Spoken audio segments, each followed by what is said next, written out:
Chapter 64. The twins had been sneaking into Hogwarts every Sunday and doing a repeat day with Harry, plus seeing him every Hogsmeade weekend.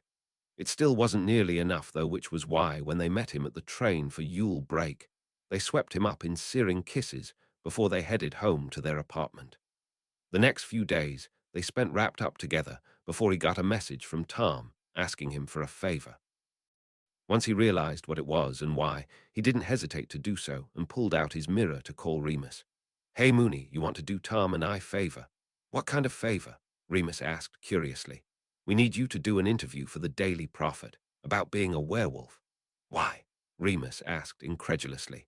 He'd spent so long trying to keep that secret, and even now that it was somewhat open, it still wasn't talked about in polite society. "Because we have big plans for werewolves, but we need a sympathetic kindling to light the fire," Harry explained. Remus sighed heavily at the idea. Pandering to people's sympathy wasn't something he was comfortable with at all, but if it could help all werewolves, how could he not? He knew that if Harry was involved, that whatever they were looking to do was a good thing at least.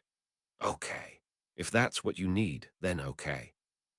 The interview was published the day after Yule, when people were more inclined towards kindness and love for their fellow man. Tom may not have much in the way of emotions, but he knew how to use other people's. Harry took his seats at the next session of the Wisengamot after the new year, where Tom planned to push through the legislation and made sure that he had all his arguments and paperwork in order when the time came.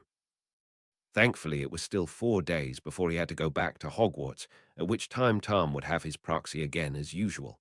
For this, though, he wanted his face seen.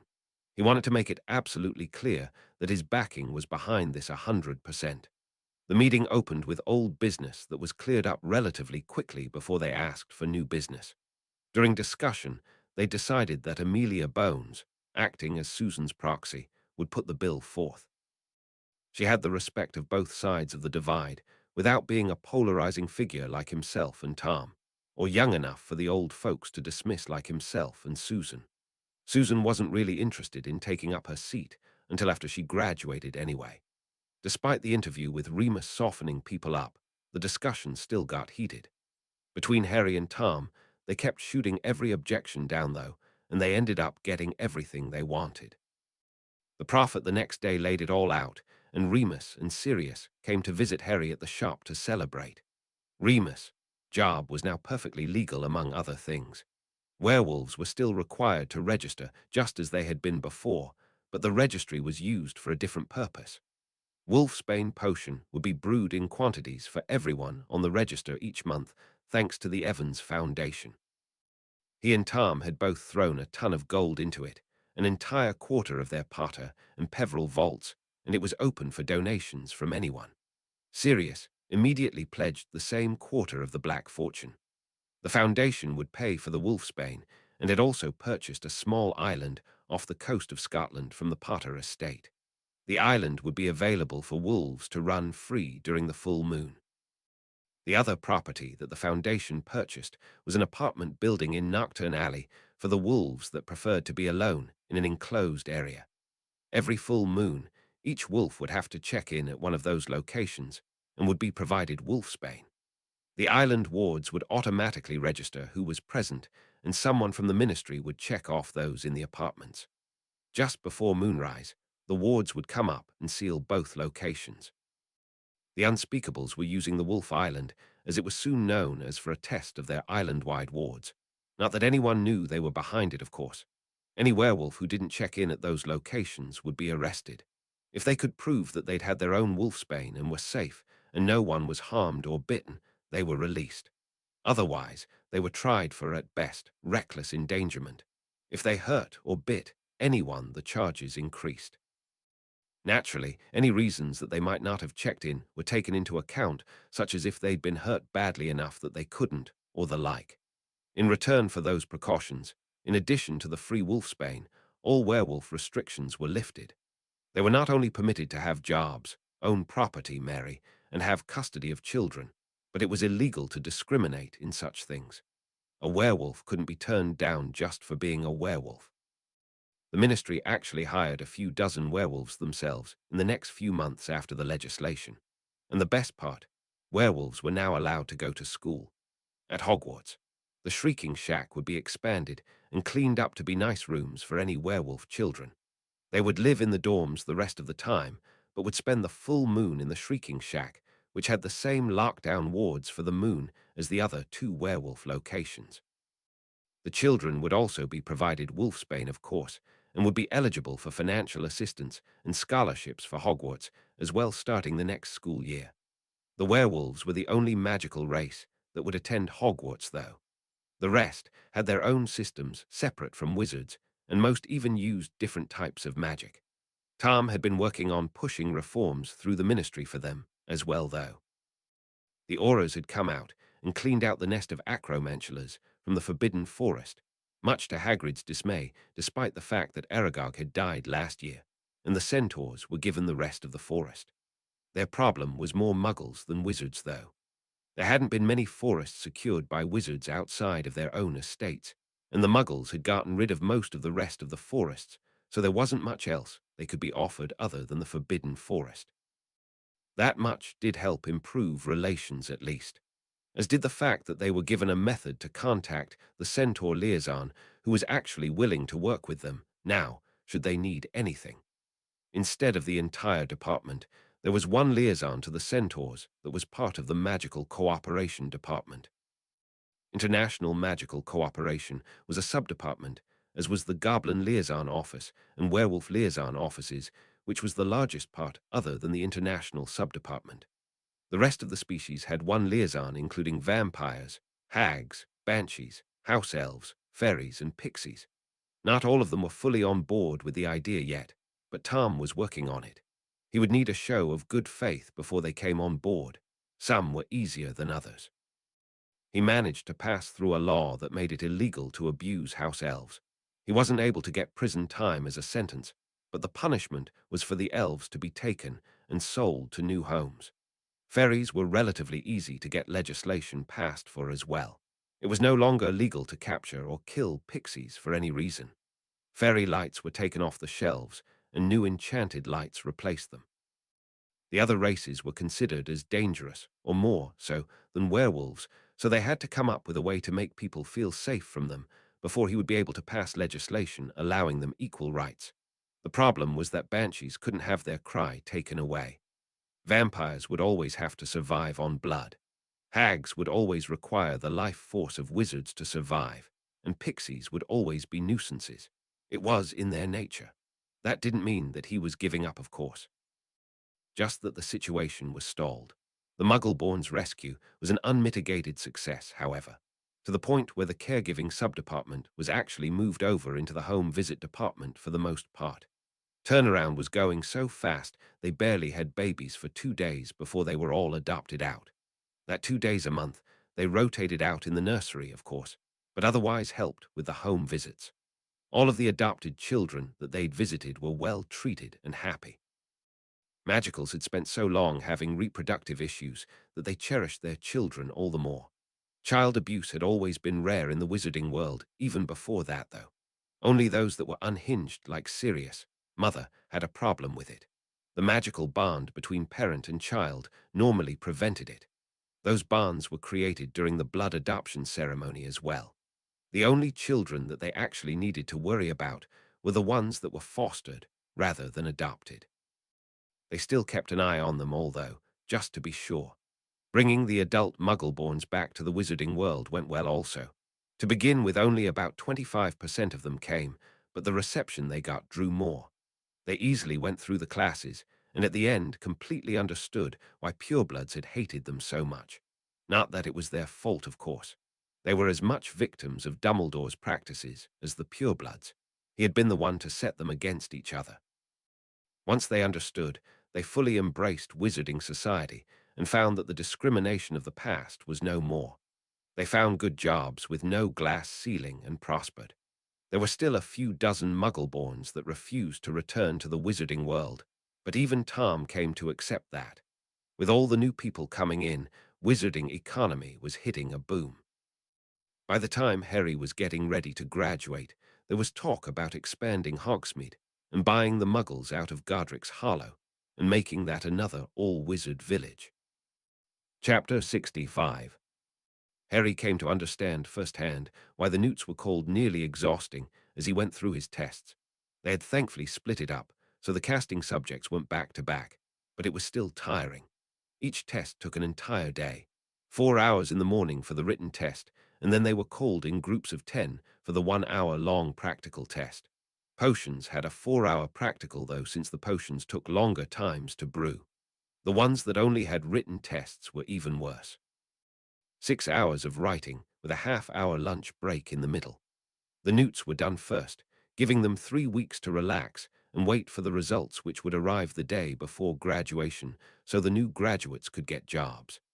The owls were taken the 2 weeks after that, and they all got the last week to relax, while the younger years were given their summer homework assignments. The seventh years spent much of the last week partying up before graduation, which was held the day after the other students went home. Some of them went home on the express and traveled back the next day, but most of them stayed one more night. When the last day rolled around, the prizes were given out. Neville beat Harry out for top points in the year for Gryffindor, but Harry got third in the school, so he still got a prize. Also got the top year academic prize for Gryffindor, but didn't make the school-wide, which were all Ravenclaws save one Slytherin third year. Luna actually managed to get the top prize in academics, both for her year and for the school. Neville congratulated his girlfriend enthusiastically. The last day before the leaving feast, the newt results were handed out before the prize winners went to their party. Harry was glad to see that he'd passed them all, even if he did only have an in arithmancy. He had an E in potions and arse in everything else. Severus had told him that it was rare for someone without the affinity to be a master got an O in newt potions, so he'd been expecting that disappointment. He had hoped to scrape out an E in arithmancy too, but he hadn't thought he could. Math just wasn't his thing.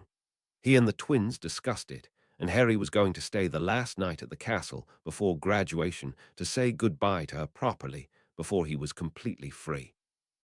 Little did he know that there was a reason they'd agreed so easily. They had plans of their own to put into place. The graduation ceremony would be starting at noon, and as they were lining up to cross the stage, Harry looked over the crowd in attendance. He was surprised to see Bill and Fleur, Charlie, and even Percy there. The twins obviously were expected, and he'd half expected Arthur too, but the rest of the family was surprising. It wasn't as though Ron was there after all. He'd never come back from Australia. Sirius and Remus were there as well, sitting in the crowd instead of with the teachers. Only the senior teachers were on stage. He was most surprised to see Tom there sitting in the front row, though. As each person was called up in alphabetical order, they crossed the stage and received their certificate from their head of house to applause, loudest from their families. When Harry crossed, however, the routine changed, as there was a huge bang and a great deal of smoke as fireworks lit up the overcast sky. Spelled out in the fireworks were the words, "Marry us, Harry." Harry rolled his eyes and laughed, immune from embarrassment after so long of dating the twins. When the words just hung there in the sky, expectantly, he realized they were waiting for an answer, and he met the twins' eyes in the crowd and yelled, "Yes." The fireworks exploded again and formed hearts that danced across the sky in a variety of colors for about 30 seconds before they exploded in a sparkle and disappeared. The twins during that time had gotten up and rushed to the front. "Minister, if you would." "What now?" Harry asked incredulously, still frozen on stage. "Why not? Everyone's here already," they smirked. They'd had to basically order their brothers to come without telling them why, but they'd made it. "Perhaps we could allow the last 4 students to graduate before continuing with your spectacle, Messrs. Weasley," Snape asked wearily, not even bothering to try and fight it. "Oh, right. Yeah, okay," they said with shrugs. That allowed them time to ask Bill and Charlie to stand with them, and Harry asked Sirius. Once the graduation was over and the teachers cleared the stage, Tom, the trio, and their best men took the stage. Tom had been the only one told in advance what was to happen, and he tried to push the job off on someone else, but the twins had insisted. He finally agreed in return for shield cloaks for every ministry employee. The twins knew that Harry would want Tom to do it, so they didn't hesitate to agree. While the lead-up to the ceremony was over the top, flamboyant, and completely chaotic, as would be expected from the Weasley twins, the ceremony itself was beautiful. No one doubted the love the three had for each other. especially once the blessing of magic flashed in a golden nimbus around them, forming a true soul bond. They wouldn't find out until much later that it meant that the twins were now as immortal as Harry. McGonagall wasn't the only one dabbing at her tears as three of her favorite lions tied the knot, but she was the one they most noticed. The graduation party in the Great Hall also doubled as a wedding reception, and all three of the grooms got a dance with their old head of house, along with a lot of other people. The fact that almost 10-month-old Calla took her first steps during it made it all the more special, especially since she was trying to get to her big brother when she did. Rather than returning to their apartment after the party, the twins and Harry took a 2-week honeymoon to the beach house in Italy. The twins had hired extra staff to manage the shop and had front-loaded all the products that only they could make so that they wouldn't run out of stock. Harry still had no idea what he wanted to do with his life, but he could take his time and figure it out. In the meantime, he did a variety of things, including working in the shop with the twins, taking his role in the Wisengamot, helping with the administration of the school since he and Tom had replaced the school board, and taking a more active role in managing the Potter estate, plus helping to raise his little sister, of course, and the little brother that he got 3 years later, Evan Severus Snape, who would eventually become Lord Prince. Kingsley stayed on at Hogwarts for 1 more year before going back to his position as Auror, no longer having any doubts that the wizarding world was going in the right direction. He'd only stayed on the extra year to give Remus time to get his defense mastery to take over as senior defense teacher. Remus had done most of the work for it ages ago, but the werewolf restriction kept him from being certified. Sirius left Hogwarts after that year, having only gone to be close to Harry. He had liked teaching well enough, but not enough to make it a career. Instead, he went to work for the twins in the shop, this time not to be close to Harry, but because it was just the kind of thing he liked. He didn't work the sales floor, though. No, he was in research and development. The twins weren't about to pass up the opportunity to have one of the original Marauders in the role. He went on to run the first of many branches in Hogsmeade a few years later. As the wizarding world was attempting to get more of the ancient lines revived, the Prewitt lordship came up for grabs by the Weasley boys, being closest in relation. Bill wasn't eligible unless he gave up the position as Weasley heir, and he didn't really want it anyway. Charlie declined as well. He didn't care about much beyond his dragons. Percy didn't hesitate to take it. And unlike Weasley, Prewitt was a noble-like, which meant a seat on the Wisengamot. A year after he graduated, Harry decided to pick up a couple masteries, defense and runes.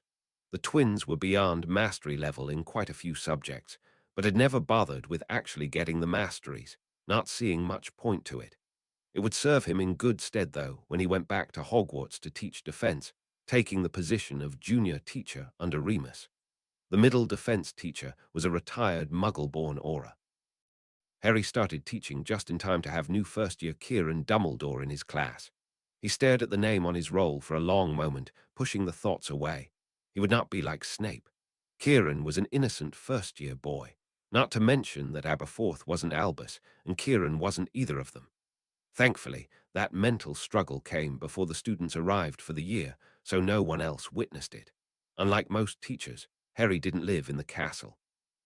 Severus joked that it was because he didn't want the red-headed devil twins blowing it up and corrupting the students, but really it was because junior teachers weren't required to live there. Most did just because it was free room and board and a great place to be, but they didn't have to, so Harry stayed in the apartment with the twins above the shop, fluing home after classes, and his office hours were done for the day. Chapter 66. Harry had been teaching for 2 years when Arthur came by one evening for dinner at his request. They hadn't applied to adopt yet, though they had been discussing the idea, but that was what Arthur wanted to talk to them about. There was a set of Muggle-born twins that had been determined to be soul-linked. Arthur, in his capacity as head of Children's Services, had learned about the phenomena a few years before and immediately suspected that was what Fred and George were. He made it clear that there was no pressure, but wanted to make the offer to give the infant twins parents, who understood them, as he could freely admit that he and Molly had not. It only took a few minutes' conversation before the trio happily agreed to adopt the twin boys, and named them Fabian George Potter and Gideon Frederick Potter after their beloved late uncles. The tradition in the wizarding world was for the father's name to be the firstborn son's middle name. Their kids had 3 fathers, but Harry didn't want his name to be part of it, especially since they decided to make them Potters. That could be his contribution. There were plenty of people to carry on the Weasley name, but he was the only one who could pass on Potter. The blood adoption ritual couldn't have more than 2 parents, but since Fred and George had identical genes anyway, it hardly mattered. Fred stood with Harry this time, and the next time they adopted, George would do the ritual with Harry. They all wanted a big family and would wait 2 years before the next child. Once they decided to go for a third baby, they moved to Potter Manor, and the twins just flew to the shop. They turned the office back into a bedroom for the little twins, knowing that they would never want to be in separate rooms. But their daughter after that would have meant dismantling the library, which they had no other place, for so they moved to where they could have more room, especially since they planned at least 3 more kids. Since the Weasleys nor the Prewitts had any naming traditions for daughters, they went with Harry's mother's family tradition and named her Dahlia Primrose Potter. The same year Dahlia was born, Calla started her first year in the castle she'd grown up in. She didn't follow her father to Slytherin or her mother and brother to Gryffindor. Instead, she baffled them all and ended up a Ravenclaw. Her brother later ended up in Hufflepuff. When Fabian and Gideon Potter ended up in Slytherin, Severus resisted the urge to immediately resign, only because he wasn't head of Slytherin anymore. If he had been, nothing would have stopped him from resigning. The Potter children over the years ended up spanning all 4 houses. As for the excommunicated Weasleys and Hermione Granger, they didn't have an easy time of things in Australia. They finally managed to find her parents, but Hermione wasn't able to restore their memories. It was permanent. Perhaps if she had asked the Australian Ministry of Magic for help, it might have been possible, but she believed that she knew everything, so if she couldn't do it, no one could. She did want to be close to them, though, so she tried to strike up a friendship. That lasted until she decided to finish school at the Australian School of Magic. It took less than 2 weeks for Marley Weasley's brash attitude to completely alienate Wendell and Monica Wilkins, to the point that they moved away before Christmas. Hermione used the last of her savings for Ron and Ginny to attend school too, paying for Ginny's last 2 years up front, just to be sure, expecting Molly to get a job and manage everything else until she and Ron could graduate and get jobs themselves. Molly managed to keep the already paid-for roof over their heads and enough food to get by, but she never managed to keep a job more than a month before her attitude got her fired. Most of her jobs included cooking in restaurants in the magical alleys of Australia. In February, while the kids were at school, she ended up going off on one of the Australian wizards as if he were one of her sons. Her strident rant at him about appropriate dress and hair soon got her carted off to the psychiatric hospital, where she was kept in a closed ward so as not to subject people to her vitriol. Hermione didn't have an easy time at their new school. Her attitude alienated her just as fast as it had at Hogwarts, and in Australia, she didn't have the fame of Harry Potter to help her. Her only friend was Ron, and that was just because he wasn't able to do his homework without her. Ginny distanced herself early on so as to avoid becoming a pariah as well, which ended up in a screaming match that got them both detention, as Hermione pointed out that she was the one who paid for Ginny's school and called her an ungrateful bitch. Unfortunately, or fortunately for Ginny, Hermione had paid both years up front, so she couldn't get her money back even if she wanted to. When Hermione learned that they taught dark magic at their new school and that it was required, she threw a fit. When no one would listen to her, and she ended up with quite a few more detentions for it, she decided to go on strike. Whenever a dark spell was taught, she would just sit there and not participate. That saw her expelled by Easter. Just refusing to do the work would have just seen her fail, but her rants about her teachers being evil and trying to destroy their souls with dark magic saw her kicked out for being a disruptive influence. As such, she didn't even have the qualifications to get a job in the wizarding world and didn't have an education in the muggle world past 6th grade, which wouldn't help her any either. To make matters worse, it was only a week after Marley disappeared that she found herself completely disgusted by the boyfriend that she'd loved desperately until then. It didn't take her long to realize that she'd been given love potions too. She sold the house and used the money to try and find her parents again, but was given short shrift after the way they'd been treated before. Ron and Ginny would be left to flounder once they were out of school. She would eventually be killed a few years later, leading a rebellion against the government in order to force them to the light. Ron didn't get expelled like Hermione, but he didn't pass a single newt. He ended up taking a job as a tour guide, and not a very good one, until he ended up eaten by an alligator after he dropped his sandwich and tried to dive after it. Ginny graduated near the top of her class, but never lost her gold-digger tendencies. She may have lost Harry Potter, but that didn't mean she couldn't find another rich and famous man. Unfortunately, she learned the hard way that love potions were an executable offense in Australia. Thankfully, for the young man she'd ensnared, the deed had been caught before the wedding. It was his luck that all athletes had to be tested for performance-enhancing potions every 2 months, and the love potion was caught in his system. 100 years later, Tom Riddle was still the Minister for Magic and had ushered in a new age of prosperity for the British wizarding world with the help of Chief Warlock Harry Potter, who had retired from teaching after 70 years. All creatures had equal rights. The economy had boomed. Hogwarts was the premier school of magic in the world once again, which all British students attended free. They made their money from the international students that paid a premium to attend. The castle had been expanded twice, and their staff was up to more than 100. Severus Snape had retired, and Dahlia Potter was headmistress, the first Hufflepuff head in centuries. There were 10 all-wizard villages dotted across the Isles, even as the Muggles got more and more plentiful. Finally, the day came when all their failsafes were activated. The climate had been becoming more and more unstable over the years, and it finally reached its tipping point. Much of the world had already been ravaged, including a lot of the British Isles, and Tom had been in talks with the Unspeakables about when to push the button, as it were.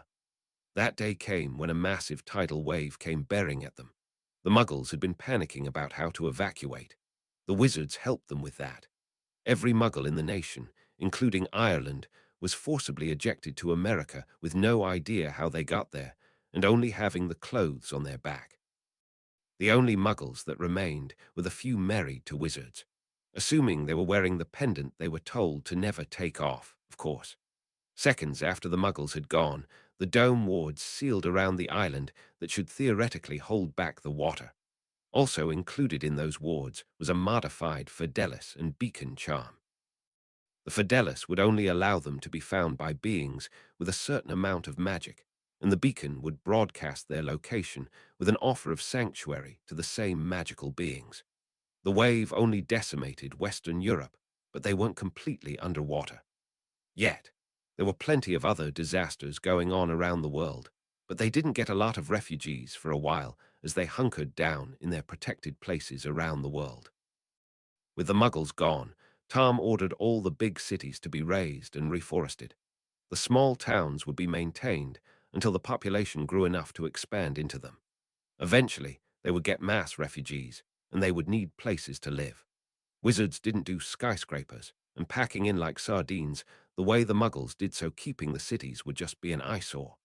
They finally had room to spread out of their hidden alleys and underground holes, and they would take advantage of it. It took 10 years, using magic, for all the new forests to be flourishing, and centaurs were their first mass refugees as word spread of the promised land. It wasn't long after that, though, when the sea levels rose to the point that land masses were being drowned. There were plenty of people on the Isles that took to watching the edges of their dome and marking the rise of the sea as it grew around them. That was when the majority of the refugees started coming in. There were a few more sanctuaries around the world that had done the same as them. A few islands in the Caribbean, an island off the coast of Nova Scotia, some of the islands surrounding Australia, but they were the biggest, and the only dome wards that encompassed multiple islands. It took 10 years for the dome to be completely underwater, but thanks to magic and ingenuity and the leadership of Tom and Harry, they flourished.